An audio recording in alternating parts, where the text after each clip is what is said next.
Saliggy in the doc.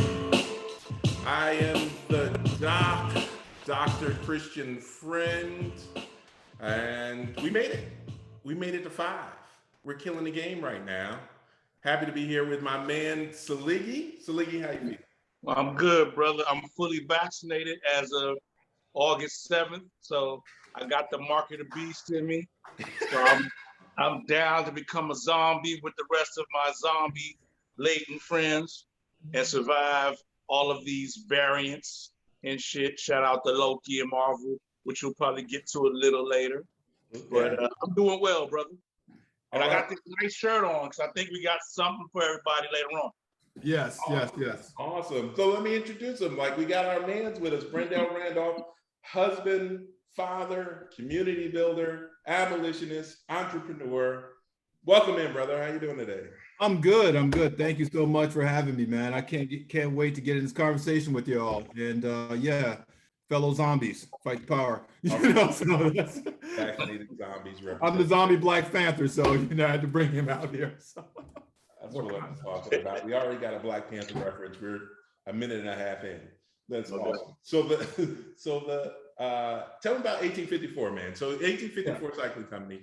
You're the president, founder, and CEO. And here's what I'm trying to figure out. Start with this, and then tell us about the company. I'm going to give you my theory of 1854 and why, right? Or I'm going to ask. Let me not be about me. What is 1854? Why is that significant? Like, I'm searching history. I'm supposed to be the doc. Tell me about the significance of the year 1854. So what happened was that, step back, I am sort of a history buff, so kind of a nerd. So when we moved to Framingham, Massachusetts, because it was smack dab in the middle between a junior Olympic gymnastic gym and Babson University, because those are two freaking things. And my son at the time was doing junior Olympics, gymnastics, and then my wife's a professor. So we had to find somewhere that was closer to both some stuff. And I found out that the first anti-slavery rally ever in the United States happened here. Wow. So what happened was that so slavery had been outlawed or prohibited in Massachusetts since 1826. But in 1854, it got its third worst president ever, a guy by the name of Franklin Pierce, who brought back the Fugitive Slave Act.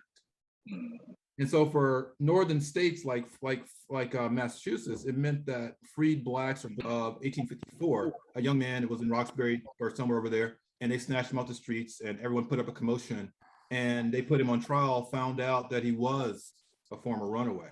Mm-hmm. And so they had to, so after this trial, they literally marched him from downtown Boston onto the harbor and put him on a ship and sent him back to Virginia.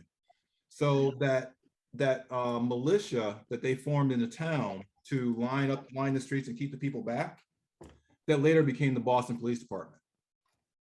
And that was in 1854 as well. Wow.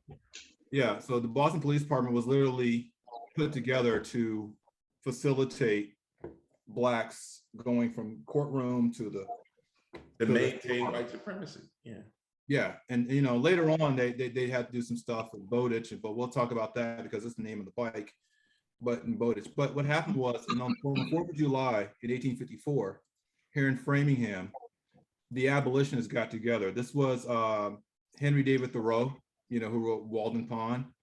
Sojourner Truth, who was a beast at the time, and a couple other people, Wendell Pierce and a few other people. But the most important person at this time was a guy named William Lloyd Garrison. He's the guy that had the slave newspaper where what's his name? Frederick Douglass worked and everything else. Yeah. So basically after his speech, he burned the US Constitution. And that was kind of like Colin Kaepernick kneeling. Everyone heard about this thing. But that's how they got awareness for the abolitionist movement. And it started right here in Framingham, and it kind of got buried, and all the other stuff. But I felt like when I started going through my stuff, what would the abolitionists of today be doing?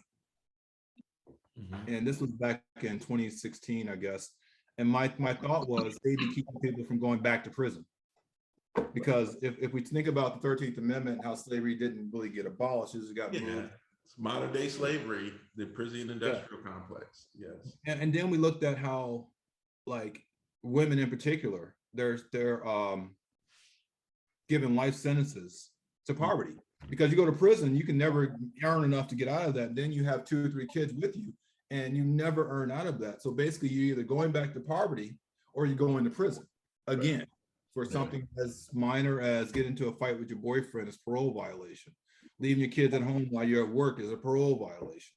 You know, like any of that stuff, not sending your kid to school with a jacket, parole violation. And there are women who are literally getting locked up for that kind of stuff. So yeah, they're never fully free. We have a way of talking about it. Shout out to fullyfree.org and the Fully Free campaign. Just the idea of like, once you leave prison, you got permanent punishments that are attached to you legally and socially. So I was like, what can I do to create living wage jobs for those people? Yeah. So the whole premise of the 1854 Cycling Company was, first, because I was thumbing through an article and I saw that they needed bicycle mechanics, right? Mm-hmm. And I was like, wow, it'd be cool, because bicycle mechanics were paying $16 an hour back then. Right. So I was like, it'd have been cool to train these women on how to become bicycle mechanics. That's how the company got started. Like, how can we create jobs by teaching them how to become bicycle mechanics? So we were literally working with the prisons and stuff. Women were going in and out, learning how to be bike mechanics, and people were bringing the stuff to us, and we were doing all that kind of stuff. So cool. Fast forward to today. What's 1854 working on now? So today, what happened was that we couldn't maintain living wages for those people. We couldn't maintain that margin you need, because when Trump came in and did all this crap, the price of everything started to go up, and we really couldn't sell enough at the price tag to maintain salary. So we had to basically shut down in 2019 from making bikes and stuff. So which was kind of crazy. So the tariffs that Trump imposed on other countries affected you guys as well. Yeah, because what it is that China was like, okay, cool, we'll just add the price to what you're buying. Right. You know, we're like, just gets more expensive and more difficult for small business owners. Yeah, and then not only that, he increased the tariffs on people who were importing from China. So somebody like myself, who was bringing stuff in at $2,000 a container, was now having to pay $6,000 a container. Now that same container is $22,000 today. So shit. Yeah, and it's 4 months lead time, so you had to order 4 months in advance. So if I wanted something for Christmas, I'm asked out today. You know. Wow. Yeah. So that explains what we talked about earlier. Okay. All right. Yeah. So basically, we just decided in 2019 that we're going to start making our own bikes. Period. We're going to have our own manufacturing, our own whatever, and we're going to make a bike that we're going to sell for, at the time, 10 grand. Now it's like 16 grand, but whole nother story. But then they were like, okay, who are you going to sell it to? That's my next question. Who is your consumer base at $16,000 a bike? So basically, yeah, because there are people who buy bikes at that level, but we were like, how can we make a bike that's technologically advanced to where nobody else is going to do the crap we're going to do, right? So someone was like, yeah, sell them to the cops. I was like, why do I sell bikes to cops? They're like, because they have a budget. Okay, So we decided to figure out what's wrong with cops on bikes. So we spent about 8 to 12 months studying police departments and how they ride bikes and what they do with it. We found out that the problem was that they use their walkie-talkie with everything. That's how they read your license plate. That's how they call you in. So when a bike cop pulls you over, it takes them 30 minutes just to write you a ticket, right?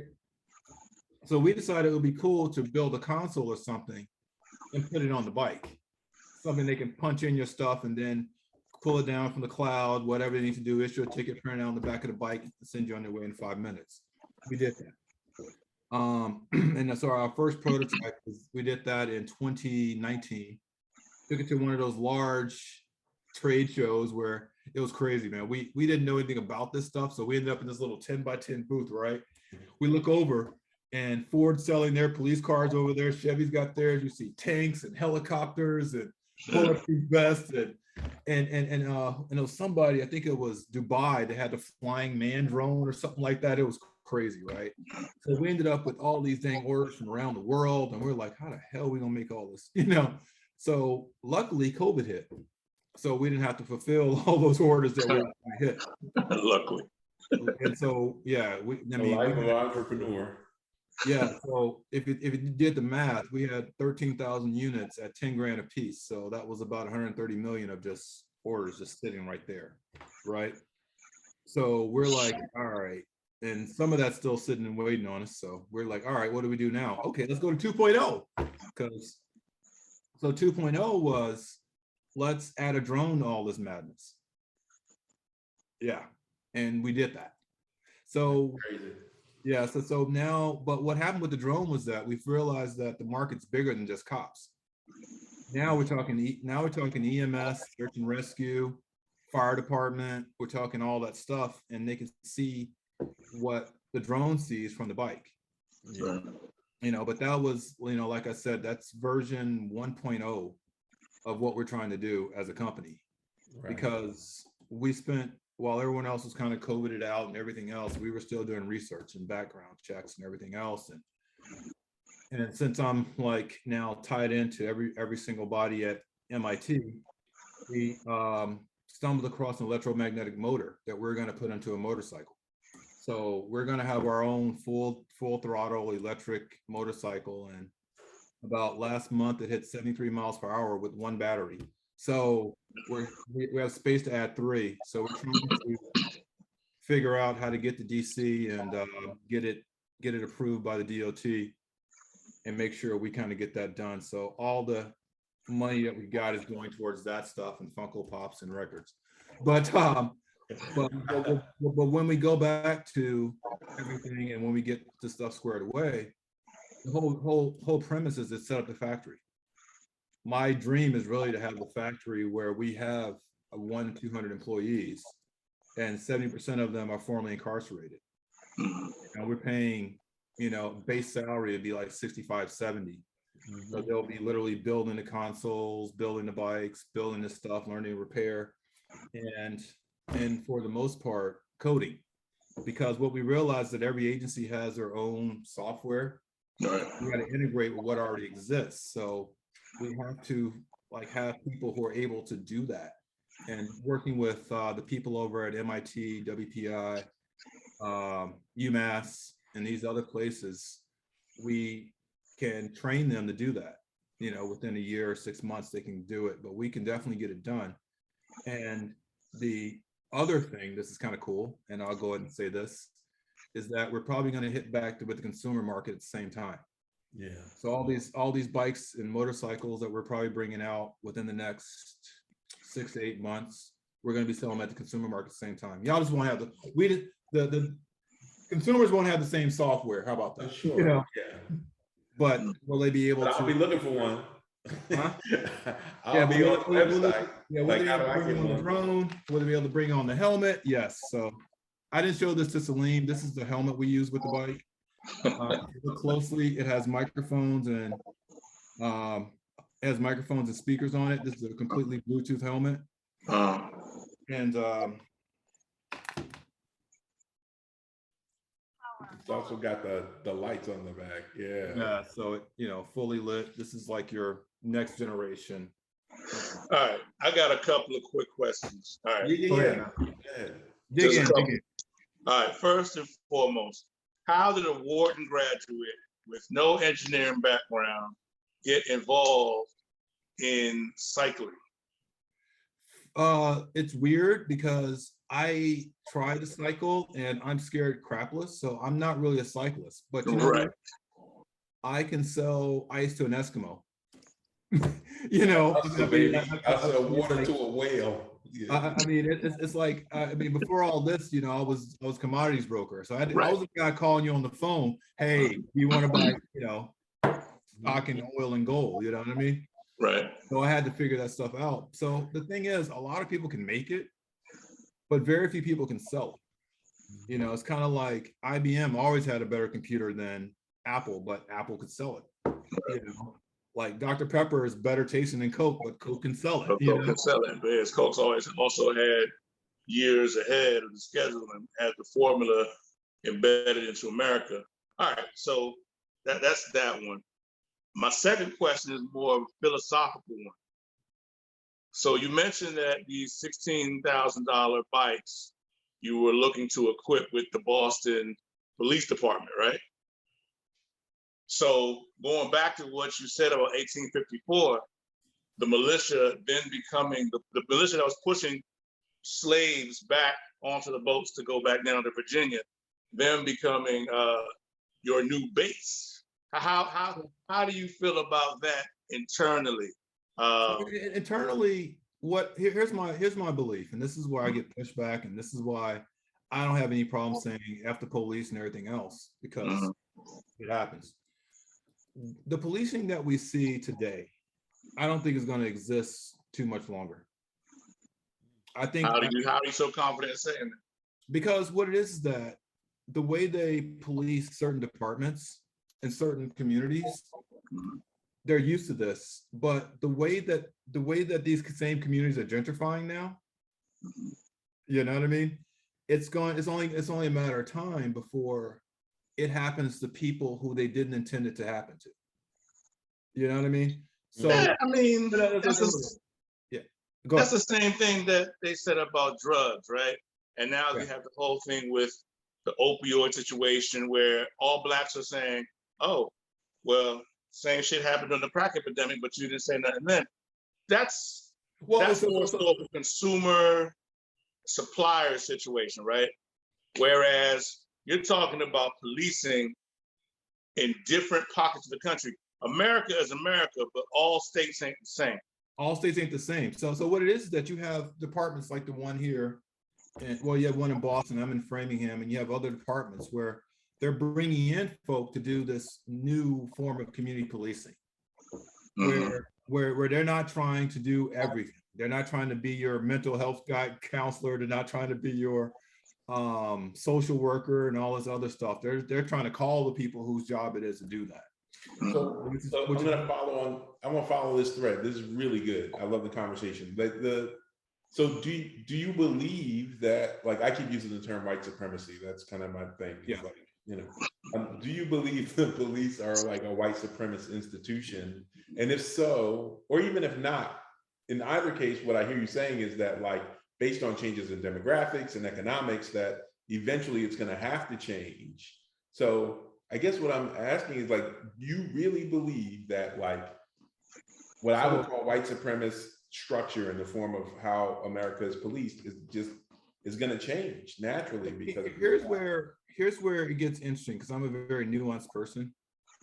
The Fraternal Order of Police, the police union, they are as white supremacist as you can get.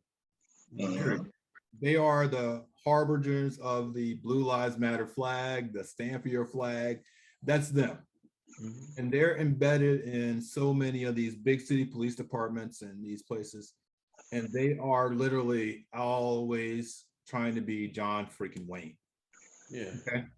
On the other side of that, you have like Noble, which is a Black policemen's union. You know, these are the people who are trying to do better, trying to do whatever. These are not the guys that go play basketball with your kids. These are the guys that are pushing for things like mental health crisis teams, you know, for homeless encampment. These are the people who agree to, like in LA, for example, who agree to take some of the money out of our budget and take it towards the homeless, you know, and fix some of this stuff before it gets to us, you know, like go spend, no, we don't need a tank. We need y'all to go spend this at the Y with the kids, you know, to make sure that, you know, so you have this within these police departments, right? Right. But what you're seeing is that number wise and data wise, the ones that do this actually shoot less people. Yeah. And if you notice, the metrics won't lie. I hear you saying, like, the numbers won't lie. The metrics will be there that will make. Yeah, the metrics will be there. Like, for instance, qualified immunity actually saves us $30 million a year. You know, because now we're not making these massive payouts to all these families or whatever. You know, like body cams reduce the number of times that we have it. I mean, even though it's the Hawthorne effect. Well, I don't know if you know anything about research, but the Hawthorne effect is when somebody. A little about research. I got a PhD. I don't know about the Hawthorne effect. It's a PhD in dance, okay? You're a doctor of dance, okay? And I'm nice with it. Don't make me get up and do the Running Man in the middle of the show to prove my doctoral degree in dance is all of that. No, but what I'm saying is that people act differently when they know they're being watched. Right. Yeah. So if you notice, like, there are some departments where you can't turn the body cam off, and some where you can, right? And so the ones where you just have a body cam, cats are acting, like, hey, but the ones that actual people are going and being prosecuted, fired, and everything else, that wasn't happening 10 years ago, like even 5 years ago, but I think there's a trend in a lot of places where that's going to be necessary. Now, is it going to ever go to Mississippi, Alabama, Georgia, Texas? No. Is it going to be? Is it going to be? No. See, and that's what I'm talking about. See, you are nuanced and you are well researched in this area, but me, I'm more so of a realist. You've always known me to be that, right? Yeah. So I'm in DC. Chris is in Chicago. You're in Framingham outside of Boston, right? Yeah. So these are major markets in America where you have to kind of be on your P's and Q's when you're talking about racial inequality and racial justice or injustice, even if you are trumping along in the world, you have to be very careful about how you say it and how you do it. And we're just talking about major pockets, and we're talking bi-coastal, and we're maybe talking about a few cities in the middle, Chicago, Houston. I would say Minneapolis, but they're killing Negroes in Minneapolis 2 or 3 times a year. I just visited the George Floyd Memorial, by the way. It's incredible. I recommend everyone go there. Yeah, so we're talking major pockets in this country where there is a huge Black presence, but we're talking about other parts of the country because you have to drive. If I want to visit Chris in Chicago and I have to drive, I've got to drive through these pockets where it ain't the same. It's very white bread, and a lot of the policing is on par with what was happening 50, 40, 30, 20 years ago. And I'm gonna tell you the truth. I hear what you're saying, but I think it sounds more idealistic than it is realistic. But so let me tell you the truth. I don't think I would sell as many at all, because honestly speaking, to get someone like, I'm going to go ahead and go back. Okay. I don't think I'm going to sell as many as I thought about selling to the cops, because some folk who run this place simply don't want to buy from a Black person. Period. Boom. I mean, I'm not, and that's the thing. It's like, I'm not trying to be like if this was beer, right? I'm not trying to be Budweiser. I'm not going to sell to everybody, to everywhere. I'm going to be more like Sam Adams. I was going to say, you want to be Sam Adams, right? Yeah. But Sam Adams, if you look at the stock price, I know you're in commodities, it's probably at like $700 a share. So Sam Adams is doing well in that regional situation. Yeah, because what it is that know your brand, know your market. You know your brand, know your market. And it's like, I think that because I want to maintain longevity and not, grow beyond my whatever, and then I have to sell everything to Harley Davidson just to stay afloat. I think that it's the situation where I know, because we've already been in contact, that my biggest markets are not going to be cops. Right. My biggest markets are going to be campus security, and they're going to be fire departments, parking enforcement, maybe in Parks and Rec. More liberal institutions, right? Institutions. I said the market would be more liberal institutions that aren't as heavily white supremacist as police departments, for example. Yeah, because I mean, the thing is, I've been through this conversation. I mean, the conversation we had with NYPD, oh my God, that was horrible. Oh my God, I hated that conversation. They were like, I'm laughing for you, not at you. Oh my God. I was like, yeah, we did a background check on you and this and that. And I'm like, yeah, fuck the police. Why are you saying that, sir? We haven't bought anything. Because you're from the NYPD, and so it was like this whole thing. And they were like, well, we have a quota and we really want to buy from you, but we need you to do X, Y, and Z. And I'm like, well, X, Y, and Z is going to cost me $2 million. Like, I can't do that. Well, if you can, then we'll do this. I'm like, wait, hold on, time out. You mean tell me you want me to spend $2 million to get a contract from you guys, and you guys are only going to buy 20 damn bikes from me? Screw you. You know, and so it was like that's some gangster shit right there, man. That's that New York shit, baby. I was like, bro, I'll sell more of these things on the campus of freaking Bose than I would, you know. Right. What they were trying to tell you was, Negro, you've been saying all this shit, so we're gonna make you pay to put on your website that one of your customers is NYPD. Yeah, and you pay us. We don't pay you. The most awkward one. The most awkward one. Yeah, and the most awkward one was the LAPD. That one was awkward. And you from LA? You from Compton? So you know, and I don't know if you guys that shit. And you guys didn't know the background, right? So I reminded them, yeah, you shot my little brother in 2005. That was like 3 minutes in the conversation. I was like, yeah, you shot me. Okay. So they were like, well, you know, I mean, the shit got quiet for like a good 45 seconds, right? I would think. You know, because but how did you even try to pitch to the dudes that killed your brother? No, they call me. No. So you gotta realize that in July of 2020. Yeah, that's deep, man. In July 2020, there's this article that was done in the Bicycle Retailer about this black brand that makes police bikes. I don't know if y'all remember that, right? I remember the article. Yeah. Yeah. So I got these crazy calls all across the country and set up and everything else of people who wanted to buy the bikes because, you know, at the time, the other bike makers were pulling out of this whole thing. They didn't want nothing to do with cops, like because Trek had their bike and they were just hitting people with it and everything else. And they were like, "Oh, you come to me? All right, cool. This is what you're gonna do with my bike." So you know, so they were like, "Well, the city has to buy it," and I was like, "All right, cool, we'll talk." And so it's passed me over to the city of LA, right? That's crazy. Yeah, but it was like really awkward. But the thing is, they were gonna pay. You know, and because they really want their relationship more than anything else. And I was like, well, I can't condone certain things, and I'm not gonna customize it. And that's what New York Police Department wanted. They wanted me to customize the bike to include a shotgun.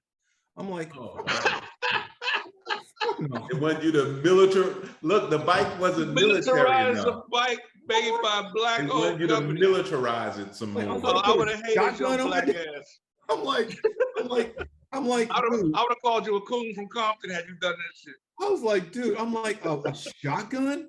That's great. I'm like, dude, there's no place you can put a shotgun on a bike where that shit to be comfortable. Anyway, I don't care. Safe, like goodness. But that's crazy. Like, Lance Armstrong shooting niggas in the nuts.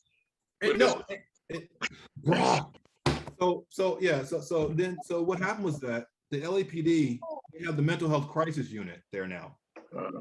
Which is where they wanted to deploy the bikes. So they can pull down from the database and find out if the dude is violent, who he is, what medications he's on, and what to do with him on some emergency mental health crisis thing.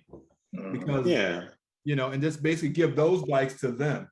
Because, you know, those people are all running around. I don't know if you've been to LA, but they ride around Skid Row all the time. And that's what they do. Oh, I've been to LA, bro. That Skid Row situation is disgusting. It's coming off the Amtrak train station and seeing all those REI tents along the way. Bro, homelessness in this country is a big problem. It's three like streets and at least 30 city blocks of nothing but homeless folk.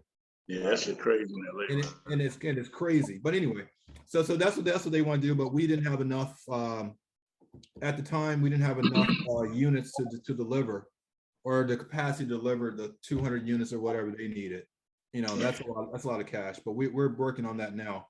But here's what I love about your work, man. And I'm gonna transition us a little bit, like just the idea that like this intersection you have of like STEM, science, technology, engineering, math, social justice, and entrepreneurship, big business is really cool. And it's also allows us to like nerd out a little bit because we just got like all of that just in talking about your work. But we intentionally said that we wanted to label this the nerd episode, and I think we're holding true to that. But I think we're doing a really good job of being the nerd episode. And so we'll push the envelope a little bit because I want to talk about like some of these movies, television, Marvel, DC. Suicide Squad came up in our texting back and forth. All right, we'll start there. I see cringes and head shakes. So when it first dropped, Salim said, I ain't watching that. You remember that? I haven't watched it. He did say that. Yeah, I'm not watching. That was probably the best decision you've ever made in your life. Yeah, man. DC Comics is typically garbage. Aside from the Chris Nolan Batman situation, the rest of this shit is usually hit or miss, and it's a lot of miss. The live action movies, but you can't defame the comic books as a whole, DC, nor their animation studios. Their animated movies are really good. So here's the thing. Like you said, okay, so the people who run the the animated side, they're great. Like Teen Titans Go, hilarious. Love it. Justice League was always good. And I'll even say the Flash TV shows and the Black Lightnings, they were all good, you know. I don't like those TV shows. But continue. Other than Wonder Woman and Shazam, like it's all been horrible because you know why? Because somewhere I like Shazam. Shazam wasn't bad. I actually like Shazam. Huh? Shazam was good. I actually like Shazam. Yeah, Shazam and Wonder Woman, the first Wonder Woman were good. The first Wonder Woman was a good movie, yes. Yeah, but the thing is, but the problem is that somebody along the way said we need to make all of our movies look like the 300. So Zack Snyder looked like the 300. So yeah, remember when that's we had Zack Snyder when we had the schism in the world where there are people who thought the 300 was the greatest thing they've ever seen in the world, and there are people like us who said this is trash. I like 300. It was trash. I like Zack Snyder's vision. You like all of Zack Snyder stuff. But the thing is, it's just got to be focused in a certain direction. And you can't do a series of movies like that. Like, that's crazy. But the problem is that your movie can't be about special effects and slow motion. Yeah, you can get away with it once. You get away with it once. It became a vogue thing. What was it after that? Sin City and Sin City, Watchmen and all that other bad. It all got too weird for me. I was like, I ain't fucking with this shit. And the thing is, he kept running that motif. He ran into the ground. I mean, we did Justice League, and then he did his other stuff and the other stuff. But then, so along comes like Suicide Squad, the second one, right? The most recent, right? You had great characters in the first Suicide Squad.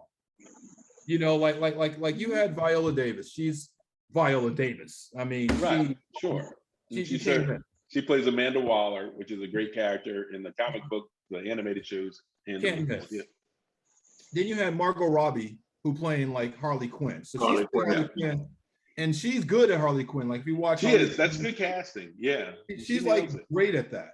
Mm-hmm. And then you have a couple other people who are in the movie too in this one, and you waste it. The whole movie was a waste of talent.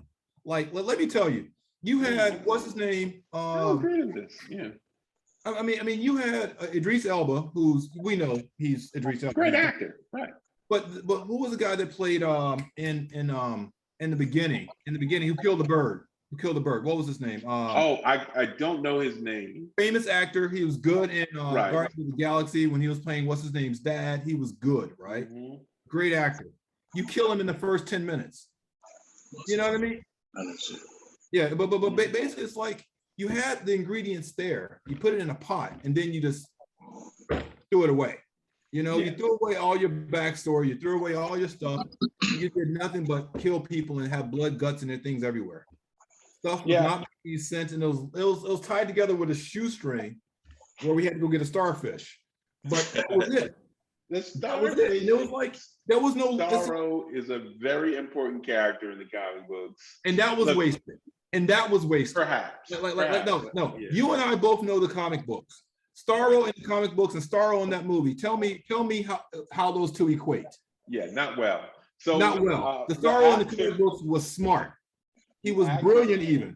This dude was just a dumbass starfish. Okay? Yeah. And it's sad that that's what they came to. And I was like, you know what? Let me watch this. I can't argue with you. And I'm like, this is not, and the thing is, it's sad because like, we got to this point where certain type nerd boys have taken over the genre, right? Where they're trying to appease a market of, say, these old goristic frat boys, you know. Oh, I see what you're saying. Like it's marketed to a different group. Yeah. It's marketed to that group who just wants nothing but blood and TikTok memes, you know? Yeah. And then that's all he did is a series of freaking GIFs. Like the movie's made to be like a bunch of 5-second GIFs. I mean, like Harley Quinn with roses coming out of her back, and you know, and this dude sliding down on a rock to go and shoot a bullet in a bullet. You know, it's like, come on, man, really? So 0 stars. How about Salim mentioned Loki earlier, right? And I think did we touch on this in a previous episode? Salim, what are your thoughts on Loki? You're the one who brought it up, Loki and variants, and then I'd love to hear Brandale's reaction. Look, as I hate DC Comics live action movies. I hate damn near all of them, aside from Batman, right? But I think what the Disney and Marvel marriage has been great for what? When did we first get Iron Man? Was that 2003? 2010, 11, something like that? Was Iron Man 2010? Or 11, something like that. We'll look it up. Yeah. So I'm looking it up. We got the Avengers piece of that, but even before that, Iron Man 2008. Yeah, obviously 2008. So even before that, they had the X-Men situation, which was kind of a learning curve for them, right? Yeah. And they figured it out to a certain degree, and there were some misses in there, but to your frat boy point, when they hit Logan was the shit, and it gave you the real. It felt real. It gave you the real Wolverine, as you would depict it in the comic books, right? Old man Logan was good. Logan hit the mark. You see the whole person, and not just like. And it had depth. It had depth. That's what Suicide Squad didn't have. There was no depth in Suicide Squad. So then when they got so I think Logan came out like maybe 2014, 15. Yeah. By that point, they had hit the mark on Iron Man, hit the mark on the first Thor, hit the mark on all the Captain America line. The Avengers situation, the first one was great, Ultron was and then they really got it after the whole, what was it, phase 2, whatever, 3, with Black Panther, they're moving into Infinity War and Endgame. So they figured it out, whereas DC Comics just faded the black on it. And they just wasted money because it's not good. Yeah, storyline think. And the thing is, it all melds together. And if you go back through it, Agents of S.H.I.E.L.D. You weave Agents of S.H.I.E.L.D. into it fits right in. And so here's another thing that because I'm nerd too. Loki, right? Loki was so good, but then when Loki came out, then you saw Black Widow, which was all right. It wasn't. It wasn't necessary. It was to appease Scarlett Johansson, okay? And they still sued them at the end of the day, but but that's another conversation. But yesterday I watched What If. Yeah, I haven't seen What If cartoon. Oh my goodness! I did see episode 1. I love it. They killed it. It's great storytelling. That oh my goodness, they're going to keep telling the story, and you packed so much into that brief episode. That's the level of storytelling that we're accustomed to as a standard from Marvel. Mm-hmm. Right. Like where the characters have depth, you get some fun, you get some story, and then you don't know where it's going. Right. Mm-hmm. You get some familiarity too, because we're all cheering for, like, I'll go ahead and spoil it. We're cheering for Steve Rogers and Peggy Carter, Right. But in this case, spoiler alert, right. It wasn't that bad of a spoiler. But here's really quick, Saliggy, you gave this lineage. I think the big jump we saw was when the Marvel characters moved from Fox Studios over to Disney, right? Yeah. When they came over to Disney, those X-Men movies were 20th Century Fox movies. I think all the way up until Logan. And so this new franchise that started with Iron Man was Disney. And so as opposed to saying oh, let's make another X-Men movie. What can we do now? Or let's make another whatever movie. What can we do with it? They said, like, for the next 50 years, let's make movies, right? Like, for the next 100 years, let's make movies, and let's go through and mine the content that already exists for the best stories, and know that, like, we're never going to make anything that isn't canon. That's the difference. Like, DC is making all this stuff that is just random pieces, and that happened with Marvel before Disney, but now it's all canon. They're creating a canon of these superhero stories.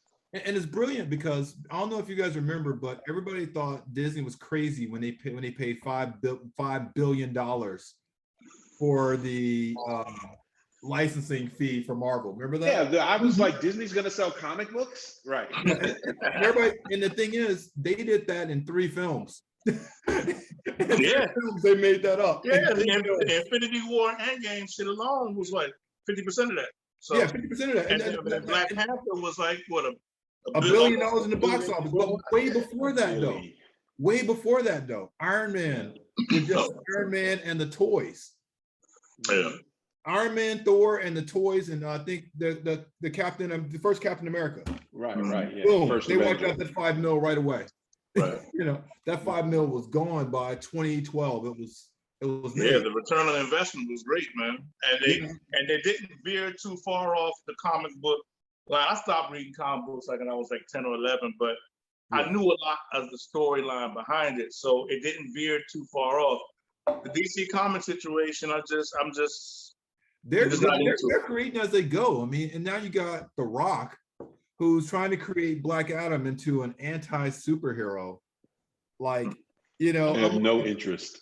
An anti-villain, and then he's bringing in like all these other people who we thought were heroes. Now they got to be villains with him, and it's like this crazy situation.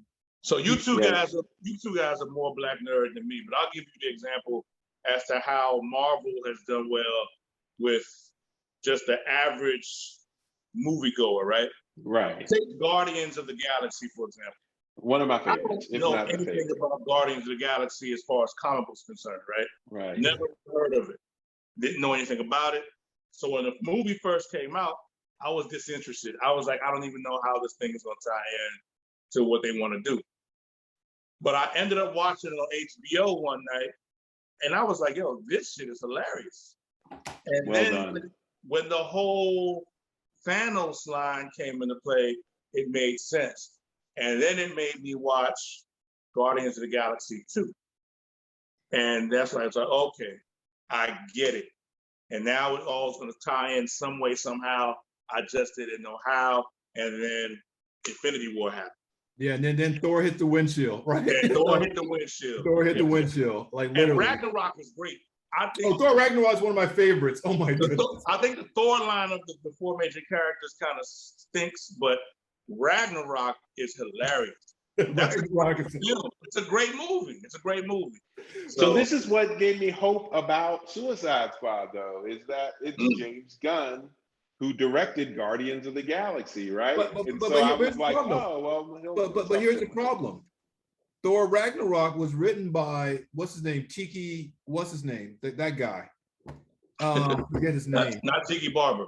No. It's Milwaukee. It's the I forgot, but he is hilarious. He's the like Japanese dude, right? Yeah. I know you're talking about. Yeah. He wrote Thor Ragnarok, and James Gunn directed it, and he wrote Guardians of the Galaxy, and he directed it. However, somebody else wrote Suicide Squad. Yeah, so dude was in it. Waititi was the director of Thor Ragnarok. I said Taika Waititi was the director of Thor Ragnarok. And Taika Waititi is playing the rat girl's dad in Suicide Squad. Yeah. That's the other thing. There were a few Easter eggs in there, which I appreciated. The woman dancing on stage in the strip club was Mantis from Guardians of the Galaxy. There's a couple other little Easter eggs in there. They stay teasing each other, so it's gonna be crazy how that happens. But so what's next? What's on you all's radar? You're a Star Wars, Star Trek guy at all, Brandale?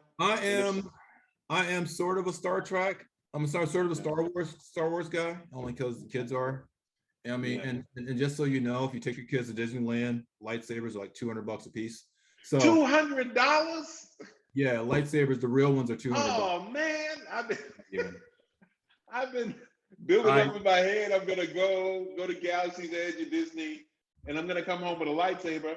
I'm not paying $200 for no lightsaber. Take a G with you, bro. Take a G That's with another form of birth control for this Negro over here, baby. Goodness. Bro. So I'm looking for kids to take to Disney. I'm looking for excuses so I can go to Disney. Man, just go. You know what? Grab one of your nieces and nephews or somebody's cousin. I'm not even gonna do that. It's just gonna be me and Keisha. Shout out to Keisha. Oh, y'all can go. She's willing to go to Disney with me. How was married life, by the way, man? It's great, man. You know, some people know my story, some people don't. The bottom line is like, I'm married, widowed, and then remarried, and all I can say every time is like, God knew what He was doing. Good. God knew what He was doing better than I knew, and then I live a life of peace, abundance, and joy, and I couldn't ask for more. I'm actually very happy for you, bro. I'm very happy. Thank you. I'm proud of you. You're like one of those inspiration dudes who just, you know, I'm like, yeah, he hit rock bottom and he's back up on it. You know, I love it. Yeah, man. Ain't no quit. You know how we do. We got to keep it moving. Yeah, that's a lot of, this is a subject that maybe we could close on this, as opposed to the Lakers, because it's, you know, it's almost ugly now what they're doing. So that just reminded me, I've been thinking a lot about like resilience, right? And like the resilience of Black people. And I know we didn't talk about this in like our pre-production meeting or whatever, but it's just like I'm learning that about myself, but I see us, right? Like people of the African diaspora all over the world, and all we put up with, and it's just like, oh my goodness, we keep going. Like even, you know, some of our earlier conversations, Selena, around mental health, physical health, and like how we persist through stuff personally and like as a group. I'm just really impressed with Black resilience. And what are y'all's thoughts on that? How do Black people keep going with all the stuff that's going on? I just think Blacks across the world have dealt with all the bullshit rooted in white supremacy and just say, fuck it, keep it moving. Well, it's funny, right? Like, I'm thinking about us at school, right? Yeah. And I don't know if you guys struggled as much as I did my first year at Penn, but you would go to office hours, or you would go and wait. I didn't go to no classes. To talk about a grade, right? Well, I didn't go to class the second semester. Let's not talk about that shit for my parents' sake. But anyway, you would go and talk to the professors about a grade or something, right? Mm-hmm. You get there, there'd be like 3 or 4 white girls ahead of you, and they're crying tears of whatever is going on. White fragility, yeah. And they are just out here just giving the white tear jerkers to whoever wants to listen. Me, I ain't trying to cry shit. I'm like, bro, I did this, and this. The grade you giving ain't making no sense. Let's talk through this shit. Mm-hmm. I had to chase one dude down in Vance Hall, Marketing 101. The dude gave me a D. And I was with Tandy Baxter in the bank at Old Mellon Bank over there by oh yeah, we all banked at Mellon Bank, right? Mellon Bank, right? So I'm there. Later acquired by First Union and Wells Fargo. Yeah. Then I see the dude. I was like, oh, that's the motherfucker that was the TA in Marketing 101. So I was talking to the dude. I said, forget the transaction at the bank. I'm gonna holler at this guy. So I'm walking with this dude from Walnut back onto campus, walks him all the way down to Vance and was like, yo, we got to do something about this D-Champ because that's bullshit. My paper was this, my test was this. We need to figure this shit the fuck out. I think he took it to the point where he was like, oh my God, this Black dude's going to maul me. He felt threatened. Yeah. But I didn't give a fuck. I'm like, yo, I need my shit to be justified. So we're just in the original point. I just think that we are in a mode of being treated justly. I think for me personally, I'm all about meritocracy. So if I do X, Y, and Z, I'm expecting A, B, and C. Right. And if I don't, I'm gonna speak out against that shit. And then I'm gonna keep my life moving. I'm not gonna sit here and worry about what my neighbor's doing, what this guy's doing. I'm in my pocket. I don't think everybody else understands how to be in their pocket the way that most Black people of right mental capacity do. We learn the rules of the game, and then we use them and to the best of our advantage. Go ahead, Brenda. And I think it's a spiritual thing, honestly, like from our ancestors way back when. And so, you know how they talk about DNA having a trauma, whatever. Yeah. Ours is like we have always historic trauma, they call it. Yeah, you carry it from the history. But we've always had to learn how to be resourceful. Resourceful for sure. Absolutely. Because the thing is, part of that resource is not only having our own resource, but knowing that we're never going to have what we need, but we got to take this and make it to over here. Like and it's always like innovation. And it's always like I try and tell people like, yo, bro, I don't have $40 million to work on this shit. You know, y'all gave me what y'all gave me, and I'm way farther than some of those cats y'all funded way back when. So either give me my money that I am asking you for, or leave me the fuck alone. Right. Period. Now, simple with that, business transaction. With that, they come back to you and they have to address you a certain way. But the thing is, and this is kind of the thing about being a dad, it's kind of like we have to show our kids that we can keep going. And that's something that we got to see with our parents, because we know our parents didn't have, you know, any kind of things, but we also know that, and this is, you know, pushing back on Salim a little bit, we also know that meritocracy don't work. They're not going to pay us what they pay them to do the same work. They're not going to give us what there's bias in it. Right. You know, and so we kind of have to realize that even though we're working twice as hard to get half as far, we got to keep going, because we don't want our kids to start below or where we started. You know? Sure. The reason why I brought up meritocracy though was that, you know, the old adage, closed mouths don't get fed. Perfect. I'm gonna speak on that shit. And no. You have to speak up for yourself, because man, when I was at Wharton and they were trying to explain that grading curve to me, bro, I wasn't going. For the first 2 years, and I honestly think that something got written in my jacket. You know what I mean? To where if he's in your classroom and you don't give him a C, he gonna say something. You know what I mean? Right. Because I mean, there was one exam. I forgot who else was in my class, but they gave me a D, and I had 85% of the problems right. You know, and there was only like 4 problems on the thing, so that means I only missed 1 or whatever. Right. And they gave me a D, and I was like, the hell? And they said, well, you missed it because we couldn't read your handwriting. Like, what? And I literally almost had to be escorted off campus. You know, I was kind of, you know, about my grades, because I always thought my mom was gonna kill me. But it's one of those things where I think that it's in us, man. And watching things like High on the Hog and watching some of the life stories that we're coming up with, man. And I'm really excited to see that Venus and Serena King Richard thing about that, you know, the stuff he came over, because he wasn't even a tennis player, you know. Right. And he had to show Venus and Serena how to get down, and now that they getting down the way they do, you know, some of that had to be passed down from him. I hope that movie is good, because, you know, when Will Smith gets involved in certain things, shit can go left or right. Let's see how that. Yeah, he's a hit and miss too. He's a hit and miss too. He has been hit or miss, though. Like you rightfully, he always makes money. It always sells, but it's not always the best. Yeah, like I'm in the minority probably, but I fucking hate Ali. I hate that movie. My God. So Ali was trash. I'm not a big fan. Concussion was trash. Gemini Man. You must tell the truth. The truth. I'm like, dude, just go. You mean, the thing is, like, some of these movies, he has the power to go play another character and let somebody unknown play that character. He could have brought in somebody of West Indian, African, you know, whatever, to play that role, bro. Yeah. He didn't have to play that role, bro. He could have brought in 100 different actors to play that. He didn't have to do that one, man. So look, he was entangled. Go ahead. He was entangled. He had to do it because he was entangled. That was Chris Mooney, bro. Who back in the day when I was in LA, she's fine, bro. I mean, Jada's like, you know, I'm not gonna comment. Person.